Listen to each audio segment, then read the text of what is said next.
권미란의 인사이드 아웃 목요일 ETF 투자할 결심입니다. 한국투자 신탁운용 강재용 부장입니다. 안녕하세요. 안녕하세요. 네, 오늘 ETF 할 결심 어떤 ETF가 나올지 기대해 보면서 먼저 한 주간의 ETF 시장 동향부터 좀 알아볼까요? 네, 짧게 시장 시황 말씀드리겠습니다. 일단 지난주 같은 경우는 미국의 부채한도 협상 관련된 불확실성이 좀 해소가 되면서 기술주 위주의 지수가 좀 많이 상승을 했었는데 네. 간밤에는 또 나스닥이 소폭 좀 조정을 받으면서 하락을 좀 했었고요. 6월 들어서 이제 주요 지수가 횡보나 조금은 조정을 받는 모습을 좀 보여서 차익 실현에 대한 욕구가 좀 커진 걸로 보이는데 특이한 점은 이제 중소형주로 구성된 러셀 2000 지수라는 지수 같은 경우는 6월에 8% 상승을 했습니다. 그래서 대형주가 좀 쉬어갈 때 중소형주가 올라가는 흐름을 좀 보이면서 대형주에서 이제 중소형주로 자금이 좀 옮겨가는 순환매 장세 양상이 최근에 좀 관찰이 되고 있는 부분 참고하시면 좋을 것 같고요. 관련해서 다음 주에 이제 6월 FOMC가 13, 14일 현지 시간으로 예정이 되어 있는데 그 이전까지는 이제 시장을 흔들 만한 대형 이벤트가 좀 부재한 상황입니다. 이번 주는 이제 연준 위원들이 정책 관련 언급이 좀 불가한 블랙아웃 기간에 좀 진입을 하기 때문에 또 연준 위원들의 매파적 코멘트가 시장에 악재로 작용하는 이런 상황은 좀 발생하기 어려울 것 같고요. 다만 이제 앞서 말씀드린 대로 동결 가능성이 최근에 좀 높아짐에 따라서 FOMC 전까지는 증시가 아래보다는 조금 위가 열려 있을 가능성이 높은데 하지만 이제 단기 급등에 따른 차익 실현 욕구도 커질 수 있어서 당분간은 좀 변동성이 커질 수 있는 장세가 예상이 되고요. 이번 주에 좀 특이하게 호주와 또 캐나다 중앙은행이 예상 외로 기준금리를 인상을 했습니다. 그래서 네. 시장에서 좀 놀란 상황인데 이 같은 요인도 좀 변동성을 높일 수 있다고 보고 있고요.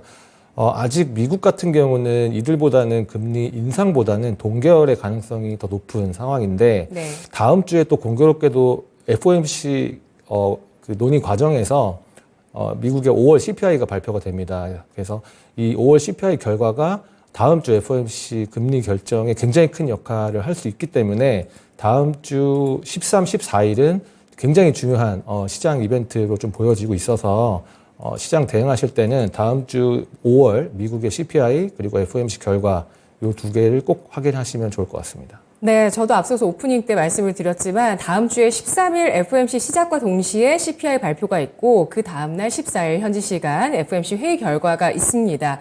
다음 주 또 빅 이벤트 주간이라고 볼 수 있겠는데 캐나다, 호주 쪽에 좀 변화가 있어서요. 그 물가와 함께 영향이 있을지 지켜보셔야 되겠습니다.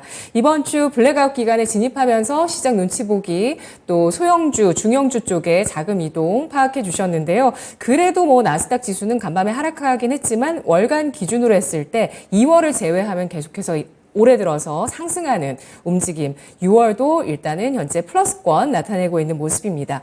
국내에서 ETF 신규 상장 또 어떤 소식이 있을까요? 네, 오늘이죠. 8일에 국내 증시에 두 개 ETF가 신규 상장돼서 소개를 좀 간단히 드리도록 하겠습니다.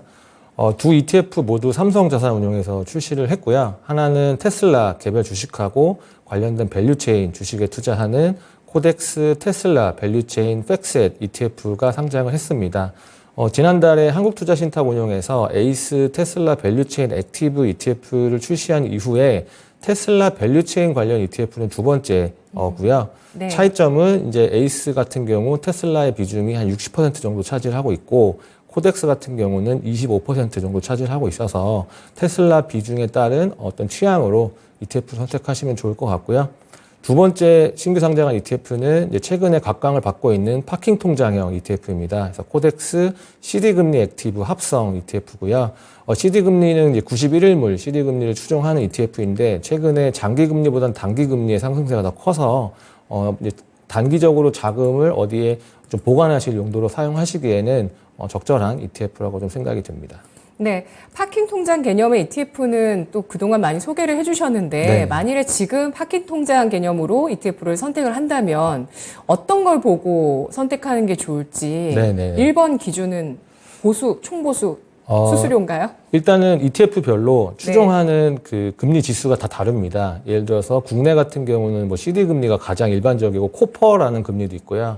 하지만 미국 같은 경우는 이제 소퍼라는 달러 금리를 추종하기 때문에 네. 원화에 투자를 계속 하시고 싶으신 분들은 CD 금리나 코퍼를 선택하시면 되고 나는 이제 금리도 금리인데 달러화에 투자를 하고 싶다라고 하시면 소퍼 금리 추종 ETF도 보시면 좋을 것 같고, 총보투도 말씀하신 대로 굉장히 중요한 부분입니다. 아무래도 일간 금리를 복리로 수치를 하기 때문에 보수가 높을수록 그 이제 투자자분들이 가져가시는 이제 금리는 좀 낮을 수밖에 없거든요. 그래서 보수도 반드시 비교를 하신 다음에 경제적인 ETF를 선택하시는 게 좋을 것 같습니다. 네. 그리고 오늘 상장한 코덱스 테슬라 밸류체인 팩트셋 ETF, 테슬라의 비중 25%고요. 앞서서 밸류체인 ETF를 또 ETF 할 결심에서 소개를 해주셨을 때 테슬라 그리고 TSMC 이렇게 두 가지 네. ETF가 있다고 하셨는데 이제 하나 더 들어와서 세 가지가 됐습니다. 그런데 이제 테슬라의 비중을 보고 에이스 테슬라 밸류체인 ETF 같은 경우는 테슬라의 비중이 60%대를 기록하기 때문에 테슬라 비중을 가지고 여러분들이 투자 결정하셔서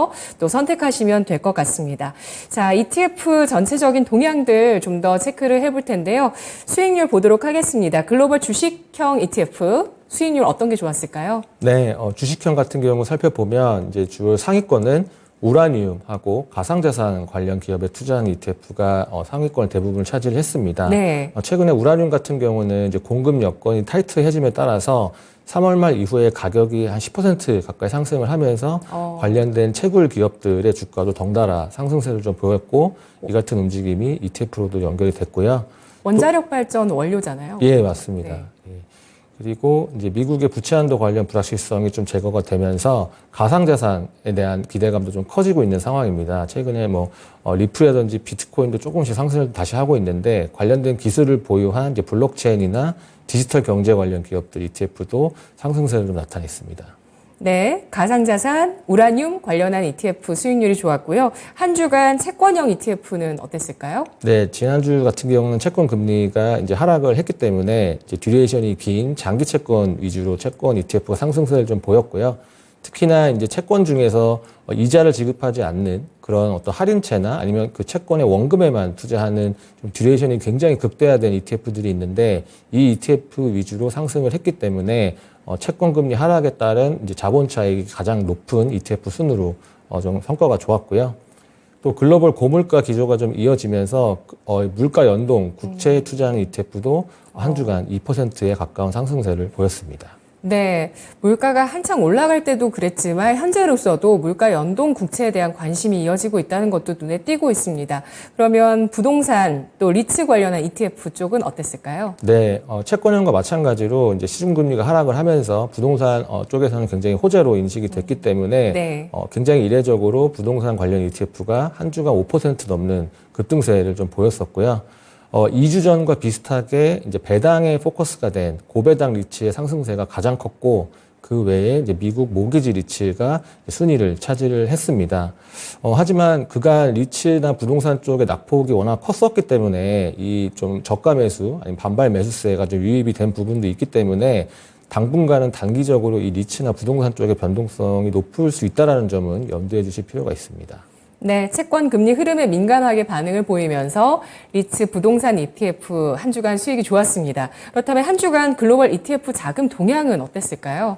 네, 자금 흐름 살펴보면 86억 달러가 넘는 대규모 자금이 글로벌 ETF로 유입이 좀 됐었고요. 네. 이 중에 대부분인 73억 달러가 주식형 ETF로 순유입이 됐고, 또 어느 주식형으로 들어왔는지 살펴보니까 주로 대형 성장주나 유틸리티 혹은 일본 주식 ETF로 자금이 들어와서 좀 고르게 분포가 되어 있었습니다. 또 부채 한도 관련 불확실성이 소멸이 됐고, 또 6월에 금리 동결 기대감도 좀 커지고 있어서 성장주 장세가 당분간 더 유지될 수 있지 않을까라는 기대감이 대형 성장주로의 작은 순유입을 좀 이끌었다고 보고 있고요. 또 채권형 ETF도 작지만 15억 달러 정도 순유입이 있었습니다. 그래서 2주 전에 이어서 지난주에도 하이힐드 채권의 대규모 순유입이 좀 보여서 채권 시장 내에서도 조금은 위험도가 높은 하이힐드에 대한 선호도가 높다라는 점을 알 수 있었고요. 반대로 순유출된 자산을 살펴보면 이제 원자재에서 2억 달러 규모의 소폭 순유출이 있었습니다. 원자재 중에서도 귀금속으로 분류되는 금과 은 관련 ETF에서 순유출이 좀 집중이 되었고요. 금과 은 같은 경우는 연초 이후에 상승세를 지속하다가 5월 한 달간 상승세가 다소 꺾이는 흐름을 좀 보이면서 이 같은 상승 흐름이 꺾이는 부분에 대한 실망 매물이 지난주에 좀 출회된 것으로 판단을 하고 있습니다. 네, 한 주간 또 메인 헤드라인이라고 볼 수 있는 일본 증시의 흐름과 관련한 움직임도 나왔습니다. 이렇게 일본 쪽에 대한 자금, ETF 자금 유입이 눈에 띄었었는데요. 33년 만에 고점 경신이 이번 한 주 동안 나왔었거든요. 일본 증시 잃어버린 30년을 되찾는 모습이다. 버블 붕괴 이후에 고점 경신 나오고 있다는 점, ETF 자금을 통해서도 확인할 수가 있고요. 또 여기에 투자 심리가 호전되면서 성장주뿐만 아니라 또 반대 개념인 유틸리티까지 ETF 쪽에 자금 유입 눈에 띄고 있습니다. 그러면 전체 ETF 자금 순유입, 순유출 탑5 알아볼까요? 네, 순유입 탑5부터 말씀을 좀 드려볼게요. 네. 일단은 S&P 500 지수와 나스닥 지수를 추종하는 ETF로 총 74억 달러 규모의 순유입을 보여서 향후 지수 추가 상승에 대한 기대감을 알 수 있었습니다. 또 상위 5개 중에 3위부터 5위까지가 채권일 만큼 채권에 대한 선호도가 굉장히 높았고요. 특히나 하이힐드나 장기 국채에 대한 순매수를 나타내서 사실 이 두 가지 채권구는 좀 서로 다른 위험도를 갖고 있기 때문에 채권 자산 내에서도 안전한 채권과 다소 위험한 채권에 동시에 투자하는 바벨 전략을 활성화하는 모습을 알 수 있었습니다. 뒤이어서 순유출 상위 5개 살펴보면 반도체 관련 기업들 주가가 상승을 하면서 차익 실현 욕구가 좀 커졌고요. 관련해서 반도체 ETF에서 9억 달러 정도의 순유출 관찰이 되었습니다.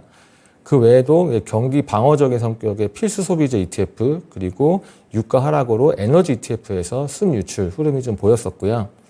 또 초단기 국채에 투자하는 ETF도 순유출을 좀 보여서 순유입은 하이힐드와 이제 국채가 순유입이 됐고 순유출은 단기 국채에서 유출되면서 채권 만기에 따른 선호도도 좀 차별화되는 양상을 좀 보였었습니다. 그래서 전반적으로 자금 유출입 동향을 좀 살펴보면 이제 미국의 부채 한도 불확실성이 좀 제거가 됐고 이를 시장에서는 상당히 큰 호재로 인식을 했다라고 좀 보고 있고요. 또 추가적으로 이후에 좀 위험 선호를 더 강화하는 그러한 기조도 알 수 있었습니다. 또 미국 주요 지수인 S&P 500과 나스닥의 추가 상승 기대감도 알 수 있었고요. 또 채권자 자금 내에서는 이제 장기 국채나 하이힐드에 대한 선호를 좀 보였지만 단기 국채는 또 선호하지 않는 모습을 보여서 어떤 채권의 만기에 따른 또 선호도 차별화 이런 것도 좀 알 수 있었습니다. 네. 자, 그럼 이어서 국내 상장 주식형 ETF 성과 살펴보겠습니다. 탑5, 바텀5 어떤 쪽이었을까요? 네. 국내 상장 ETF 중에서 성과가 가장 좋았던 상위 5개 살펴보면 2차 전지 관련 업종이 또 강세를 좀 보였어서 2차 전지 관련 레버리지 ETF가 한 주간 13.72% 가장 높은 상승세를 좀 보였었습니다. 네. 그 뒤를 이어서 이제 미국 지수인 S&P 500 그리고 나스닥 레버리지 ETF도 한 8% 내외로 높았었고요. 또 코스닥 시장 강세에 코스닥 레버리지 ETF도 8%에 가까운 상승세로 한 주를 좀 마감했습니다. 특히 이제 미국 지수를 추종하는 ETF들 같은 경우는 지난주에 원달러 환율이 좀 하락을 했었음에도 불구하고 환해지 전략을 통해서 환차손을 좀 방어에 성공한 환해지 ETF들의 성과가 좀 긍정적이었습니다. 그래서 이제 화면에 보이시는 ETF 보시면 명칭 뒤에 가로하고 H가 붙은 게 원달러 해지 전략을 실시하는 ETF인데요. 이 같은 경우는 환 변동성은 제거가 되고 순수하게 지수의 움직임만 추종을 하기 때문에 환율이 하락할 것이라고 예상이 되는 투자자분들은 H가 붙은 ETF를 투자하시면 환 변동성을 좀 낮추실 수 있습니다. 네. 국내 주식형 ETF 성과 탑5 이렇게 봤을 때 2차 전지 눈에 띄었는데요. 어제 사실 에코프로 BM이 엄청 상승을 했습니다. 특히 에코프로가 17% 오른 이후에 오늘 추가로 2% 가까이까지 상승을 유지하고 있는데, 한 주간 2차 전지 쪽의 흐름 좋았고요. 반도체 쪽에서는 차익 실현 매물을 아까 그 자금 유출입을 통해서 좀 확인할 수가 있었는데요. 그러면 국내 상장 주식형 ETF 성과 바텀5는 어떤 쪽이었을까요? 네, 성과 하위 5개 살펴보면 아무래도 최근에 이제 중국과 홍콩 증시가 반등을 조금 했었는데도 네. 태양광 자재 가격 인하를 했다는 소식이 지난주에 전해져서 차이나 태양광 ETF가 마이너스 8%가 넘는 가장 높은 하락세를 좀 보였었습니다. 한편 이제 미국의 또 부채한도 협상 좀 제거가 됐고요.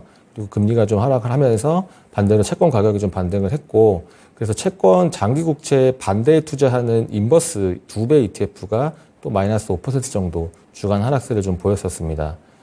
한편 국제 유가가 최근에 약세를 좀 지속을 하면서 상관관계가 높은 탄소 배출권 ETF도 2주 전에 이어서 지난주에도 한 마이너스 4% 정도 하락세를 보이면서 최근 몇 주간 지속적으로 좀 높은 약세를 이어가고 있고요. 하지만 이제 이번 주에 사우디의 기습적인 또 추가 감산 발표가 있었어서 국제 유가가 단기적으로 또 반등에 성공을 했기 때문에 이 같은 탄소 배출권의 약세가 좀 멈출 수 있을지에 대한 여부도 관전 포인트가 될 것 같습니다. 네, 국내 상장 주식형 ETF 성과 바텀 5에서는 국제유가 흐름, 태양광 자재 중국에서의 가격 인하 소식, 그리고 채권 가격의 상승에 따른 동향들이 나왔습니다. 그렇다면은 수급적으로도 좀 살펴볼 텐데요. 국내 상장 ETF 가운데서 개인 수급 동향 알아볼까요? 네, 개인 같은 경우는 이제 지수가 좀 많이 올라오다 보니까 조정이 있을 수 있지 않을까 하는 기대감 때문에 3주 연속 이제 인버스류에 대한 강한 순매수를 좀 보였고요. 하지만 그럼에도 지수가 이제 지난주까지 지속적으로 좀 상승을 하면서 개인들의 이 같은 인버스 순매수 포지션에서 조금은 손실이 발생을 했을 것으로 예상이 좀 되고 있습니다. 그리고 차이나 전기차 ETF에도 366억 원 정도의 순매수를 좀 보이면서 3주 연속 차이나 전기차에 대한 순매수 기조를 이어갔습니다. 네. 최근에 리튬 가격이 상승세를 좀 보였고 네. 또 중국 내 전기차 판매량이 4월과 5월에 크게 증가했다는 소식이 좀 전해지면서 중국 전기차 관련 주식에 대한 기대감이 시장 내에서 조금 높아지고 있는 상황입니다. 한편 개인들 순매도 상위 5개 살펴보면 또 지수 상승에 따른 차익 실현 때문에 코스피와 코스닥 레버리지 ETF에서 총 950억 정도의 순매도가 관찰이 되었고요.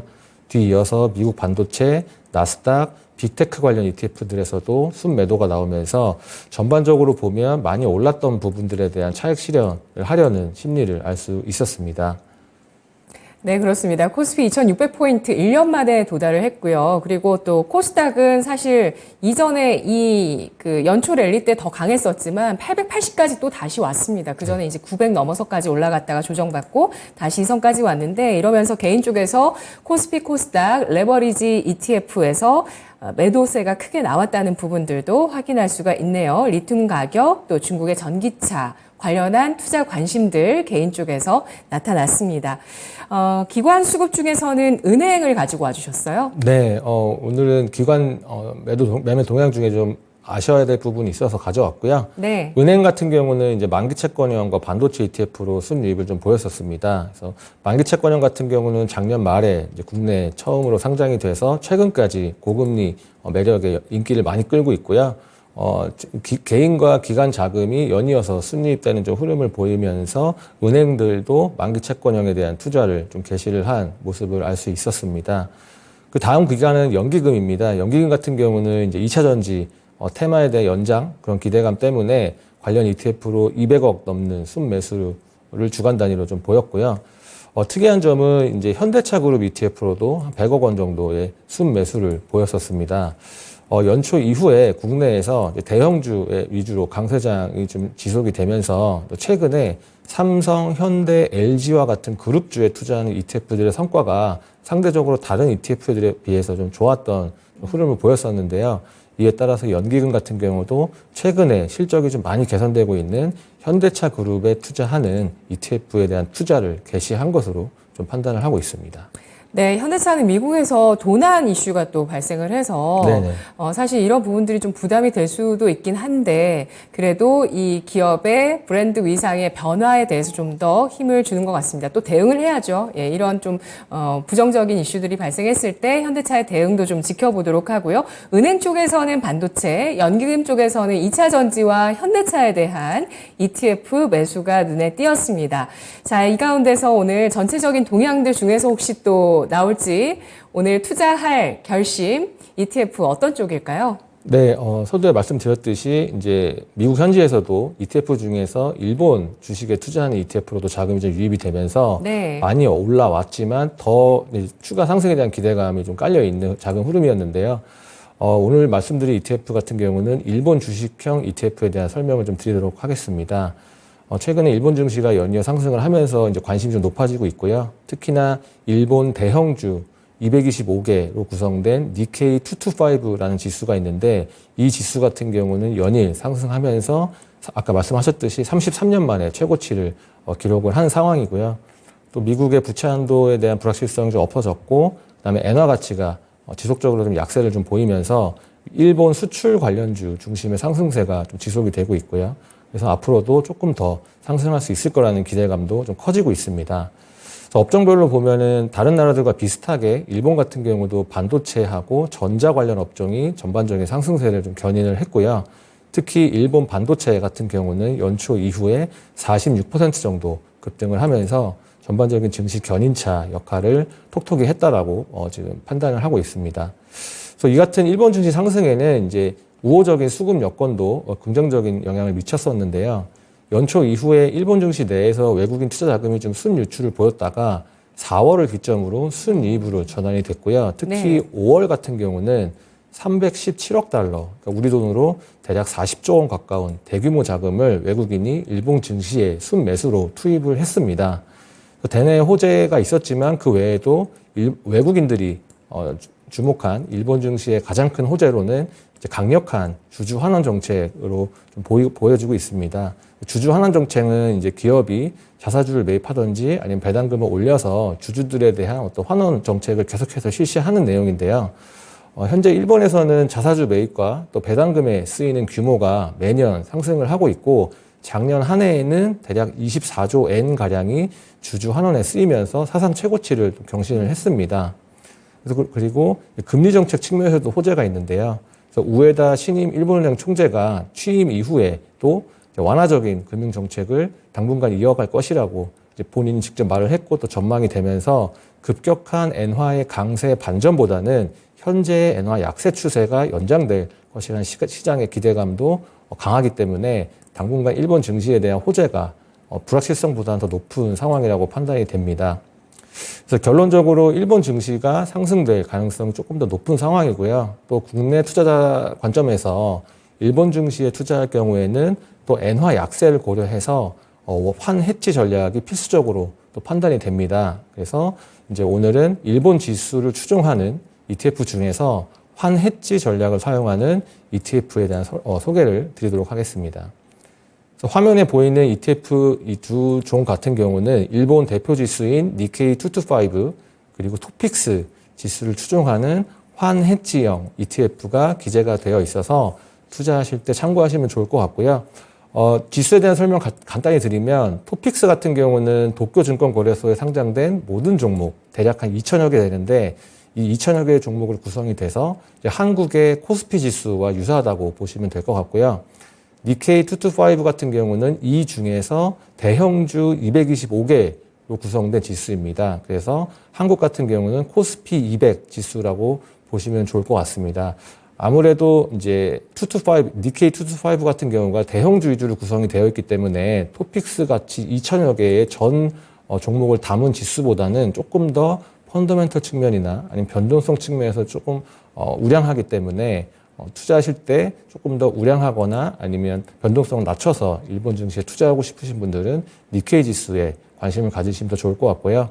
반대로 중소형주까지도 다 커버를 하시고 싶으신 분들은 토픽스 지수를 선택하시면 전반적인 종합적인 지수에 전부 다 투자하실 수 있을 것으로 보이기 때문에 본인의 투자 계획에 따라서 투자를 선택하시면 좋을 것 같습니다. 네, 일본 투자도 이렇게 일본 니케이 225 지수를 하느냐 아니면 일본 토픽스를 하느냐에 따라서 수익률 차이나 어떤 투자의 특성 차이가 있을 수 있습니다. 잘 확인을 해보시면서 나에게 맞는 성향을 선택하시면 좋겠고요. 그리고 이렇게 일본 증시가 돌아왔습니다. 30년 만에. 네. 진짜 엄청나고요. 지금 뭐 요즘 일본 다들 많이들 가시고 네. 그리고 탐방을 가시는 분들도 계세요. 뭐 부동산 같은 것도 탐방 가시는 분들 보면 뭐 일본 증시가 진짜 일본 경제가 굉장히 지금 살아나고 있다 이런 얘기들을 정말 많이들 하시더라고요. 근데 네. 일본 증시를 바라봤을 때 이런 수출 경쟁력, 강력한 주주 환원 정책, 완화적인 금융 정책 이런 근거들을 말씀해 주셨는데 더 갈 수 있다는 배경 가운데 핵심 키 하나만 꼽는다면 뭐가 될까요?